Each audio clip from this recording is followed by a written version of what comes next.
बिस्मिल्लाहिर्रहमानिर्रहीम। आप देख रहे हैं 89 न्यूज़ और मैं हूं आपका मेज़बान काशिफ सुलेमान। आज की हमारी जो शख्सियत है वो ताजर बरादरी के भी और फाउंडर के एक सीनियर रहनुमा है। टेक्सटाइल के साथ भी उनका ताल्लुक़ है। उनका मैं तारुफ़ कराता चलूँ। उनका नाम है हाजी मोहम्मद अकरम। आज इनसे हम बात करेंगे जहाँ फाउंडर के हवाले से वहाँ मुल्की माशियत के ऊपर भी ये गहरी नज़र रखते हैं, उसके ऊपर भी इनके साथ बात की जाएगी। हाजी साहब, आपको प्रोग्राम में खुशामदीद कहते हैं। ये बताइएगा कि आपकी क़यादत जो है उसको एक नई उम्मीद कहा जा रहा है, तो इस उम्मीद को जो लोगों ने आपसे तवक्को रखी है उसको पूरा करने के लिए आप क्या रोड मैप रखते हैं? जी, बिस्मिल्लाहिर्रहमानिर्रहीम। देखें जी, जो एक हमारी 100 साला तारीख़ में पहली दफ़ा ये हुआ है कि भाई हमारा ये एक स्ट्रक्चर, बुनियादी स्ट्रक्चर बना है, उसके ऊपर काम किया गया है। और ये एक फाउंडर एक वो इदारा है कि जिसने समझ लें लाहौर चैम्बर की बुनियाद रखने वाला ये इदारा है। फाउंडर अच्छा, चैम्बर की बुनियाद फाउंडर ने रखी है, यानी कि चैम्बर को बनाने वाले भी फाउंडर है और इंशाल्लाह बचाने वाले भी फाउंडर ही होंगे। जो इस वक्त हालात चल रहे हैं हमारी सियासत के, जो इस वक्त लाहौर चैम्बर ऑफ कॉमर्स में जो प्रॉब्लम्स आ रही हैं, जो पिछले साल से जो ताजर मुश्किलात का शिकार हुए हैं, उसको नागुज़ीर हो गया था कि एक ऐसी हेल्दी ऑपोजिशन आए कि जो इनका एहतसाब भी करे और इनको रोके भी। अच्छी बात तो उसके लिए ये है कि हमने इसमें फाउंडर, क्योंकि उसमें हमारे ज़्यादातर जो लीडर हैं वो ज़ाहिर है एज के हो गए हैं, और वो अब नए कोई भी इदारा हो, कोई भी ऑर्गेनाइजेशन हो, उसमें नए खून का आना बहुत ज़रूरी होता है। तो उसमें ये है कि अब जो स्ट्रक्चर बना है इसमें हमने अल्हम्दुलिल्लाह एक पूरा रोड मैप बनाया है। हमने पूरा एक स्ट्रक्चर ऐसे बनाया कि हम मार्केट के हर फ़र्द वोटर तक का हमने पूरा प्लान बनाया है, और हर मार्केट के हर इंडस्ट्री के इंशाल्लाह हम इसके सब मसाइल को हम इसको हल करेंगे, और इस पे हमने रोड मैप और प्लान बनाया जी इसके। अच्छा हाजी साहब, ये बताइएगा कि आपने बड़ी बात की, नए खून की भी बात की। हम मुल्क के अंदर भी देखते हैं कि नौजवानों की तादाद जो है वो अब अक्सरियत के अंदर है, तो आप चैम्बर्स के अंदर नौजवानों का क्या किरदार देखते हैं और उनसे क्या तवक्को रखते हैं? अगर वो आप लोगों के साथ होते हैं तो उनको क्या जिम्मेदारियां दी जाएंगी, उनको क्या किरदार दिया जाएगा, उनका क्या रोल होगा यहाँ पे? देखिए जी, किसी भी इदारा हो, मुल्क हो और या कोई ऑर्गेनाइजेशन हो, उसमें नौजवानों का तो बहुत ज़्यादा एक अहम है। जब तक नया खून नहीं आएगा, कोई कारोबार हो, कोई भी हो, उसमें तब तक वो तरक्की नहीं कर सकता, उसके नताइज नहीं आ सकते जो हमें चाहिए। कोई भी मुल्क है, उसकी जब तक यूथ आगे नहीं आती और मामला आगे नहीं चलता। तो हमने इंशाल्लाह यूथ के लिए हमने एक यूथ का स्पेशल एक विंग कायम किया है, जो यूथ के हमने पूरा एक स्ट्रक्चर बनाया है, जो इस पे हमारे साथ शाना बशाना चलेंगे। और हमने जो हमारी एक स्ट्रक्चर बनाया है, उस स्ट्रक्चर के अंदर हमने नौजवान लोगों को लेके आ रहे हैं, नए चेहरों को लेके आ रहे हैं, जो एनर्जेटिक लोग हैं उनको हम लेके आ रहे हैं। हमने वो काम नहीं किया कि भाई जिसका बहुत बड़ा नाम है उसको हम ओहदा दे दें। जो बंदा काम करेगा और जो बंदा वोटर तक जिसकी रसाई है और जो अज़म रखता है, जिसके अंदर सियासत का वाकई जज्बा है और ख़िदमत करना चाहता है, हम इंशाल्लाह उसको आगे लाएंगे। तो हाजी साहब, इसका मतलब ये हुआ कि आइंदा जो इंतखाबात होंगे उसके अंदर आप नौजवानों को भी जो है अपने प्लेटफॉर्म से जगह देंगे कि वो इलेक्शन में हिस्सा लें, कि जो आपके एक सीनियर रहनुमा जो होते हैं वही आगे इलेक्शनों में आते हैं, और यूथ हम देखते हैं वो मुल्की सियासत हो या ताजर बरादरी की सियासत हो या किसी और की सियासत हो, उसमें नौजवान सिर्फ नारे लगाते हैं और जो लोग होते हैं पुराने वही अपने आप को अकोमोडेट करते हैं। तो क्या आपने नौजवानों के लिए भी कोई हिस्सा रखा है कि वो भी इलेक्शन के अंदर उनके लिए भी कुछ सीटों वगैरह का? देखिए जी, जब तक सीनियर्स और जूनियर का इम्तजाज नहीं होगा काम नहीं होता। बिल्कुल ठीक। सीनियर की तजर्बा और जोश दोनों चीज़ें। दोनों देखें जी, जब तक हम एक सीनियर्स बंदे ने, जिसको एक सीजन्ड बंदा होगा, उसी ने लेके चलना है, लेकिन उसके साथ हमें जज्बेदार, हमें नौजवान भी चाहिए। तो हम इंशाल्लाह उन दोनों को लेके चलेंगे और दोनों को जगह देंगे हम। अपनी एसोसिएशन में भी और इंशाल्लाह इलेक्शन में भी उनको लेके आएंगे हम आगे। अच्छा जी, इलेक्शन में लेके आएंगे 2026 के अंदर फिर जो आपके इंतखाबात गालबन होने जा रहे हैं चैम्बर के, तो इसके अंदर ये बताएं कि इलेक्शन किसी भी सतह के हों, वो यूनियन काउंसिल के होते थे या बल्दियाती आए या मुल्की सतह के ऊपर जो जनरल इलेक्शन होते हैं, उसके बाद उसके नताइज को लोग कबूल नहीं करते और धांधली का इल्ज़ाम रहता है, तो 2026 के जो इलेक्शन चैम्बर के होने जा रहे हैं उसकी शफाफियत के लिए आप क्या हल तजावीज़ जो है वो रखते हैं कि क्या प्रोग्राम आपके पास है कि इसकी शफाफियत बरकरार रहे? और चैम्बर एक बड़ा नाम है तो लोग उसके जो इंतखाबात हैं उसकी तरफ देखते भी हैं, तो कोई ऐसी बात ना है और शफाफियत बरकरार रहे। देखिए जी, जो पिछला इलेक्शन हुआ है उस पर कुछ सवालात तो उठे हैं, जो देखें अपोजिशन ने हमारी तरफ से भी और बाकी जो पार्टीज़ थी उनकी तरफ से भी इसके ऊपर काफ़ी गहरे सवालात उठे हैं। तो मेरे ख़्याल से अब आने वाले जो इलेक्शन है इनकी अगर शफाफियत देखें तो डीजीटीओ को अपना रोल अदा करना चाहिए और ऐसे कुछ लोग तैनात किए जाएँ कि जो क्या नाम है इसकी शफाफियत को बरकरार रखें और कोई इसके ऊपर क्वेश्चन मार्क ना उठे। तो ये बहुत ज़रूरी है, अदरवाइज़ क्योंकि पिछली दफ़ा का एक क्वेश्चन मार्क चल रहा है और एक सवालिया निशान ऐसा चल रहा है जिसकी वजह से आइंदा इलेक्शन मुतनाज़ हो सकते हैं। इसी वजह से पूछा क्योंकि देखें जी, चैम्बर के इलेक्शन बड़े अहम भी जहाँ होते हैं और इसका बड़ा एजाज़ भी है, कोई चैम्बर का सदर बनते हैं तो, लेकिन अगर उसके ऊपर इस तरह के इल्ज़ामात हों कि ये शफाफ इलेक्शन के नताइज में नहीं आए हैं तो लोगों का एतमाद वैसे नहीं रहता। तो इस अदारे की इज़्ज़त और वक़ार भी बरकरार रखने के लिए ज़रूरी है कि इलेक्शन जो है वो शफाफ हो, और आपने बेहतरीन बात की कि इसकी शफाफियत को बरकरार रखा जाए। लेकिन हम ये देखते हैं कि जो फाउंडर्स ग्रुप है उसके अंदर भी जो मुसलसल कुछ इख्तलाफात या ग्रुप बंदियाँ उसकी शिकायत सामने आती हैं, तो आप अपने अंदर जो तकसीम है, जो इख्तलाफात है, उसके हल के लिए और अपने ग्रुप को दोबारा एक मुतहद करने के लिए क्या कहते हैं? देखिए जी, बात यह है कि जो इख्तलाफात की बात है, देखें ये इख्तलाफात दूर हुए हैं तो हम फॉर्मर प्रेसिडेंट और नई जो सेकंड ईयर है ये एक ही पेज पे आए हैं और एक ऐसे हम आंगे के साथ आए हैं और एक हम इस तरह इसको लेके चले हैं कि हम दोनों एक पेज पे हैं, हमारी क़यादत भी और सेकंड ईयर दोनों एक पेज अच्छा, पे क़यादत और सेकंड ईयर जो कोई अब एक साथ है, ठीक है, गुड। देखिए हमने इन पिछले सारी जो हमारी गलतियां थी, जो हमारी कोताहियां थी, जो ग्रुप बंदियां होती हैं हर ग्रुप में होती जी, कहीं भी जो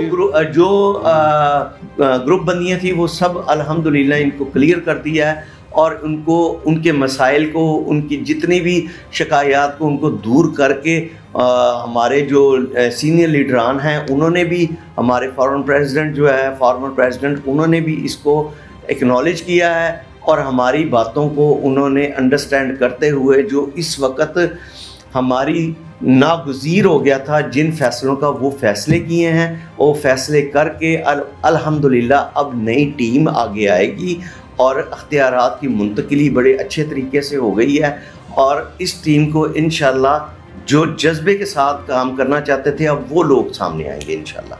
हाँ जी, मोहम्मद अकरम साहब आपने बड़ी अच्छी बात की है। इख्तलाफात तो वो घरों में के अंदर भी हों, ग्रुप बंदियाँ ज़रूर होती हैं क्योंकि वो नुक्ते नज़र का इख्तलाफ रहना चाहिए, लेकिन बकाया जो एक पार्टी डिसिप्लिन है उसको लेके चलना चाहिए। आप मुझे ये बताइएगा कि फाउंडर के अंदर जो है वो इस वक्त आप सबसे बड़ी कमज़ोरी क्या देखते हैं कि फाउंडर्स की मौजूदा सबसे बड़ी, अगर हम किसी कमज़ोरी की बात की करें तो वो कौन सी है जिसको?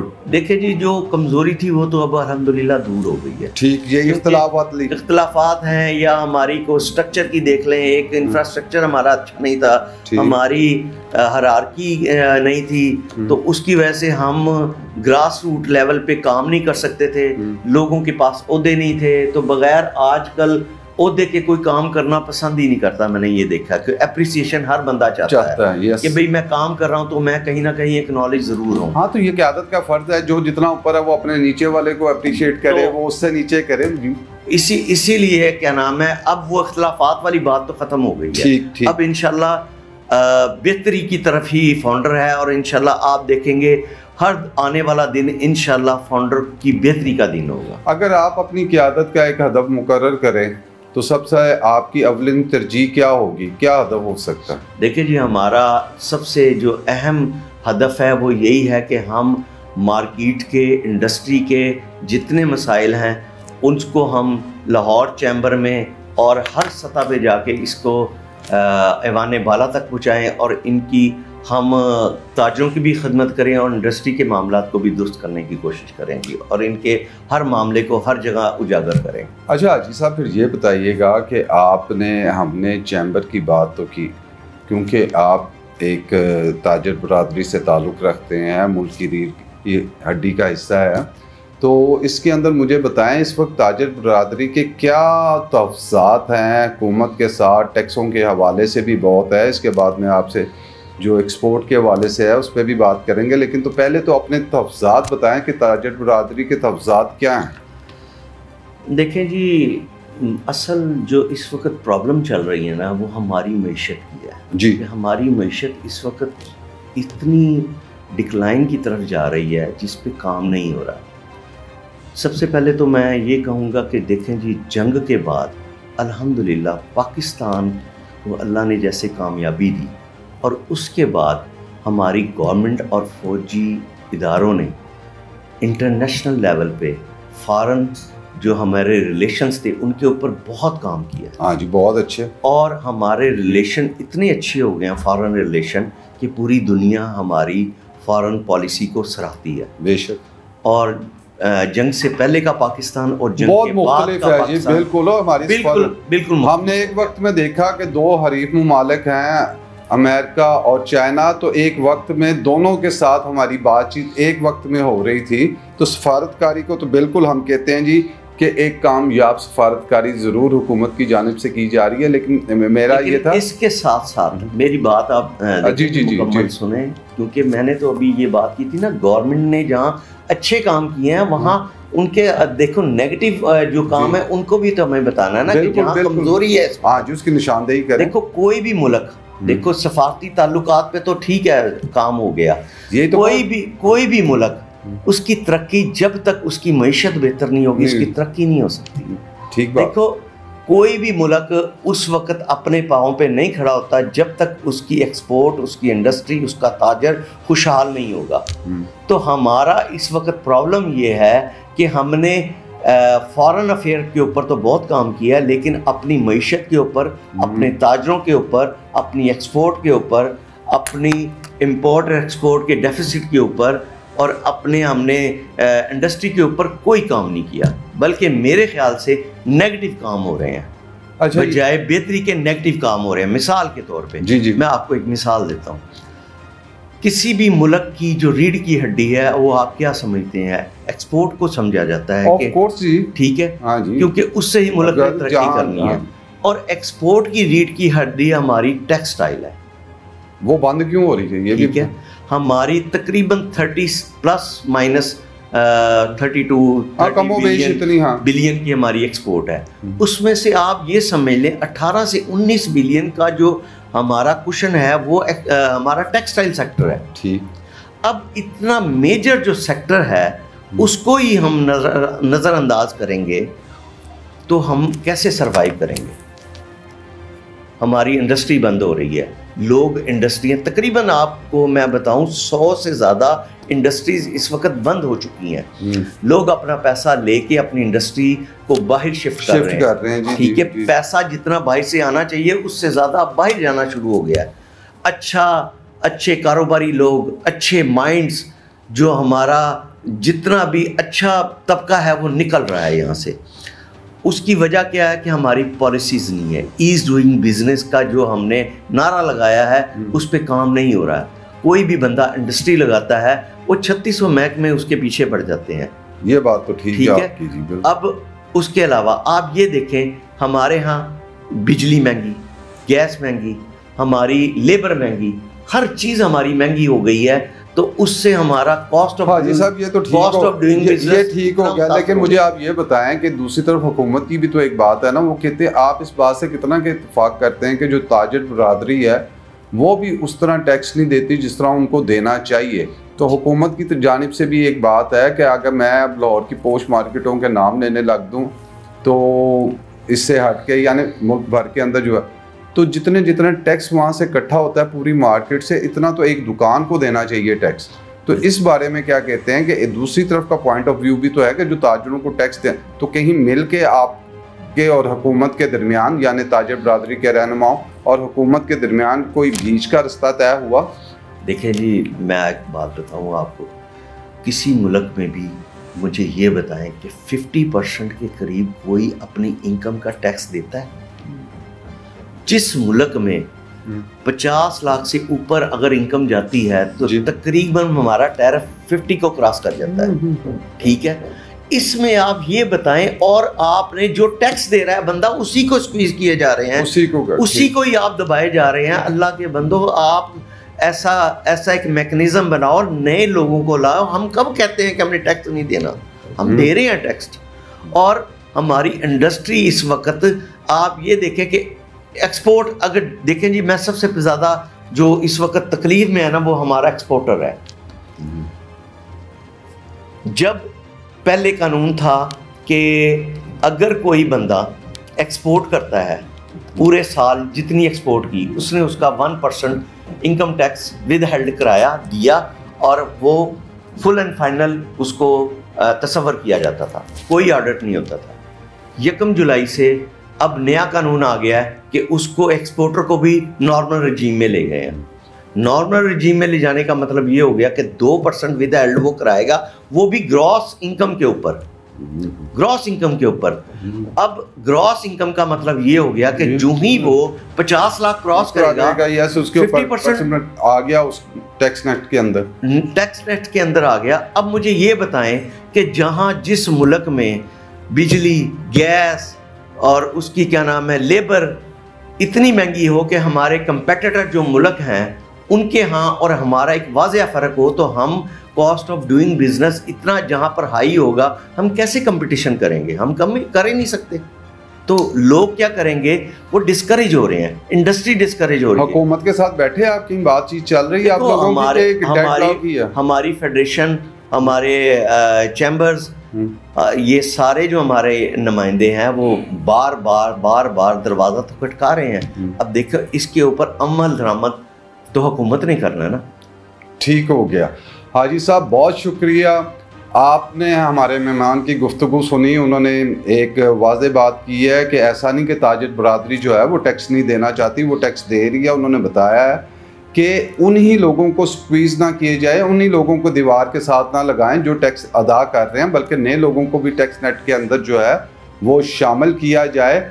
और ख़ास तौर पे एक्सपोर्ट के हवाले से भी उन्होंने बात की कि उसमें भी रिलीफ होना चाहिए। बहुत सारी इंडस्ट्रियाँ उन्होंने कहा 100 से ज़ायद हैं जो यहाँ से बंद होकर दूसरे मुल्क में जा रही हैं। ये हमारे मुल्क का एहसासा हैं जो मुल्क के लिए काम कर रहे। तो हमें चाहिए कि बड़ी मुश्किल से इंडस्ट्रियाँ पैदा होती हैं, रोज़गार पैदा होते हैं। तो जहाँ मुल्क पहले ही माशी बदहाली का शिकार है, ऐसे में इंडस्ट्रीज़ का बंद होना लोगों के चूल्हे बंद होने के मुतरादिफ है। तो हुकूमत को चाहिए कि इस पर भी गौर करे और ताजिर बरादरी को भी चाहिए कि उनके साथ बैठें और कोई बीच का रास्ता निकालें जो दोनों के लिए काबिल कबूल हो। बहुत शुक्रिया।